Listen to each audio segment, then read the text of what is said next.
And we were talking about this Ayurvedic cleanse that I do every year. It's called Panchakarma, and I do it twice a year. And Kelly said, I really want to ask you some questions about it. And so what we want to do is talk a little bit about the cleanse and help introduce you to my cleanse guru, Debbie Anderson, and also to share with you some of the things that Kelly and I do, some different somatic practices we have, including writing and movement and breath work, and just to share like how we have experienced life and how we're experiencing it now and what we want to share with people. Well, you got anything to add to that, Kelly Burns? No, that's about right. Thanks for being here. Thanks for checking out Julia Substack and for following her in her cleanse. So, um, I know you were writing a little bit about the cleanse, and you said that literally that this is like your 11th time doing the cleanse, that you do it twice a year. And so I'm just wondering, as you are thinking about the role of that twice a year in your life, that it helps you sort of come back to your essence. What is that? It's not just about like restricting or taking things away, because that's my first response is like, oh, I don't want to be in scarcity or withholding. But you had mentioned it's the sort of opposite energy. It's about like clearing away. And so I just wondered if you could talk a little bit about that, like the felt sense of that, the somatic sense of a cleanse. Yeah, I think thanks for that question. I feel like that's a question I get a lot, and people say, one of the first things they say is, "Oh, it's a fast," and I'm like, "No, it's not a fast. It's a cleanse." So about, it's really about clearing away the noise. So there's removing sugar, caffeine, alcohol if you use it, nicotine if you use it, any type of drug, meat. Um, what else?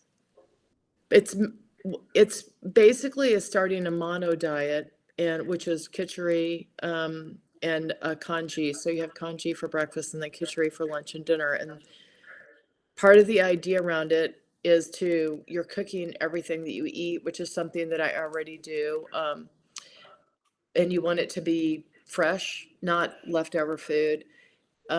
You just want to remove things that are kind of in the way. Lots of people, um, we use, myself included. So we use like caffeine, or we use alcohol, or we use different kinds of food, sugar, chips, that types of things too.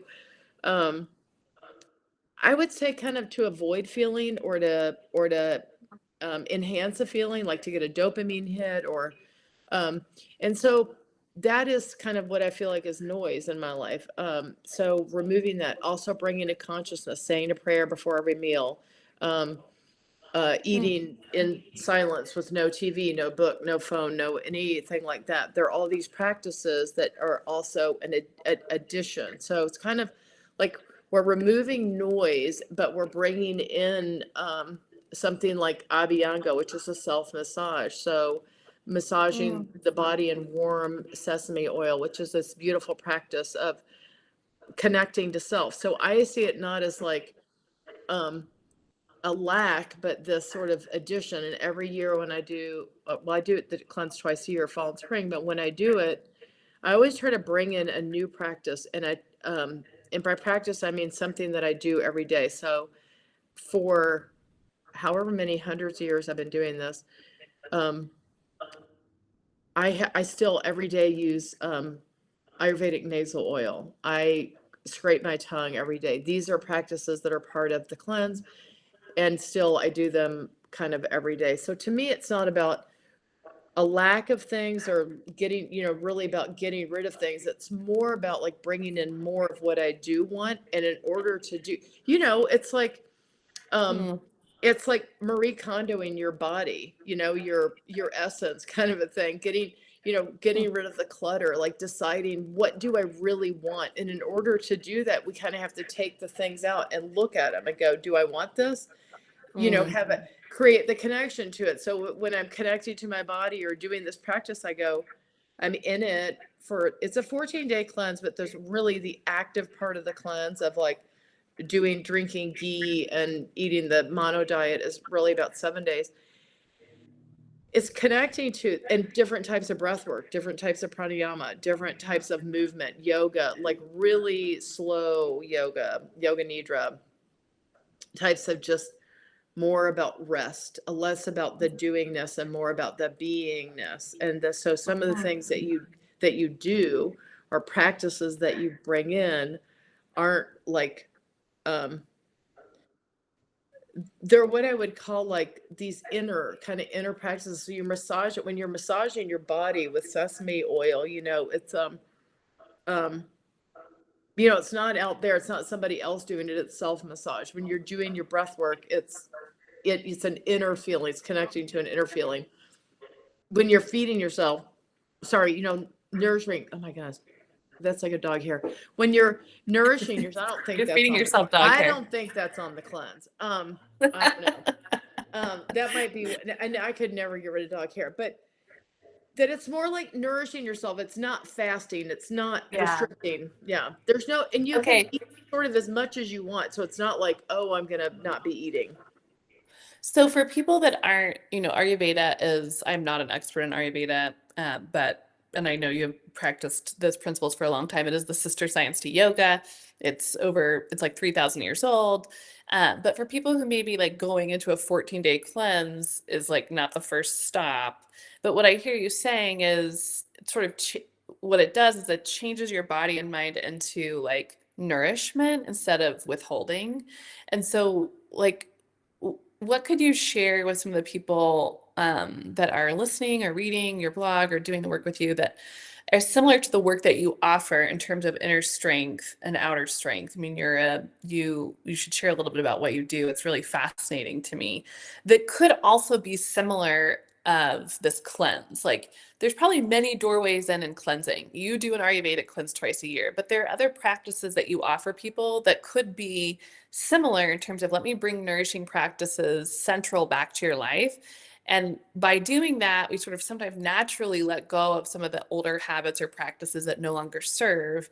And I'm thinking that right now is the time that people need to hear about that because it is new moon and it is spring equinox and it's time to plant those seeds. So I just wondered if you could share with some people like, we're not going to, not all of us are getting on the 14-day ghee cleanse bus, right? But Julia could help us, or Kelly could help us nourish ourselves with physical and somatic practices that build the inner strength that kind of cleanse also does. Because there's always more than one doorway in, right? So could you share with people, like, what are some other things that you do that could be similar to that same energy of like nourishing and then releasing for the new moon for spring? I think one of the most important principles of this is to say this. I do this cleanse under the guidance of Debbie Anderson, who has studied Ayurveda in India and is the most gentle, loving guide. And that is central to my practice. People often say to me, I can't, why do you have a coach? You are a coach. And it's like, because I believe in the importance of coaching and having a guide. I have people who help me in yoga, in Ayurveda, in my competition, in my physical Olympic weightlifting, in root cause work. It's just, and that's not to say that I have a staff of coaches, but when I need help, I know where to go. And I think that's an important part of any practice is not trying to do everything yourself. Is also not outsourcing it to other people. So Debbie is just guiding me through it so that when you get deep into a 14-day cleanse and you're drinking ghee for 7 days, lots of things might come up because when you are, especially when you're cleansing, a person is cleansing the liver, we need support. So that's a fundamental part of all of it. Hmm. But smaller sorts of practices for yourself might be to take one aspect of it. If you heard something that, and then I was saying like, oh, you're eliminating some of these things. If you feel like alcohol has too much of a presence in your life, see if you can practice letting it go for 14 days. If you feel like you are eating too much sugar, see if you can practice letting it go for 14 days. And the first and foremost thing about this cleanse that Debbie would say every single time I've done this with her, and I have the cleanse, I have all the information that I need. I've done it and Mm, done it and done it. And still, every time I sign up and pay for her to do it because that's so important to me to have the support yeah. if I need it. But if some part of it, it should be feel i- gentle and Mm, easy. It should not feel harsh and mm, restrictive or painful. It can be part of doing, if you're drinking ghee, is you are absolutely doing a gallbladder and liver cleanse. And mm, anytime we get into those, if you know anything about traditional Chinese medicine, or even if you don't, you know that some maybe have heard that liver and that anger literally damages liver. Lots of people think that the liver holds anger, but it doesn't really. It just mm, is damaged by anger. So if you already have that going on, there's some energy that might be released. So having support is key. But if you, so let it be easy, let it feel nourishing. It should feel nourishing and not harsh. And but if some part of that, if you're having too much sugar, let it go. If you're having too much caffeine, see if you can let it go. And maybe you just do something, some small part of it, even if it's one day, even if it's just giving yourself a break for one day. And then I think integration is a really key part. That's part of the cleanse, is integrating it. There's 4 days post cleanse that are about, like, you don't just finish and then like start eating sugar and meat and have a big cheeseburgers. ribeye the day, right? You want to have these 4 days where you're still doing vegetarian, you're eating softer, more overcooked foods, Mm, that kind of thing. So, mm, yeah. Yeah, what do you feel like when you're finished? Like, what is the gift on the other side of that? well, it's it's truly is connection. It's being connected again to my essence. Mm, And if you ask me, like, right now, right before I'm about to begin the cleanse, if you ask me right now, do I feel disconnected from my essence? I wouldn't say yes. I mean, I believe that mm, part of this work and staying in it and doing it twice a year is giving myself a chance to be, and also continuing the practices. It's a little more, I feel like some of the things that I let go, simplification in the mono diet means that I'm not cooking anything different. So mm, all the ingredients are there. I just come home. I basically have to put mung dal and rice in a pot, some kitchery spice, and water, and bring it to, let it cook, and then it's like 10 minutes basically. And so I have a little bit of extra time, so that then, mm, for me, sometimes it's before bed. I might do abhyanga, which is a self massage. So I'm eliminating some things so that I then am creating space for other things. mhm. And I believe that that's kind of the trade-off, right? Does that stay with you after? Well, I have two questions, I guess. One, this is reminding me of the koshas and yoga philosophy. There's those 5 layers that are like the Russian nesting dolls. And I Mhm. think it was interesting that you said that if somebody asked you right now, it's not that you're disconnected. But again, the koshas, as they move inward energetically, become more and more nuanced. So what I hear you saying is that the cleanse allows you to like really touch in and connect in the most nuanced way because you've cleared all the veils, all the caffeine, the sugar, the Mhm. meat, all the things biophysically that are keeping you from that nuanced sensation, which is really interesting. We can sometimes access that through meditation, through movement, but this is another way. It feels very slow, it feels very soft, it feels very tender. And there's something to that. I think that's a counter practice to sort of the fast, busy world. Um, how much of that stays with you? You do this at spring and fall equinox, and how much of that stays with you? What are the touch points into it as it sort of slowly fades as you move back into eating meat or drinking caffeine or sugar? And just going about your life where you are a connected person, you have your daily practices. How do you touch back into that little nuanced center?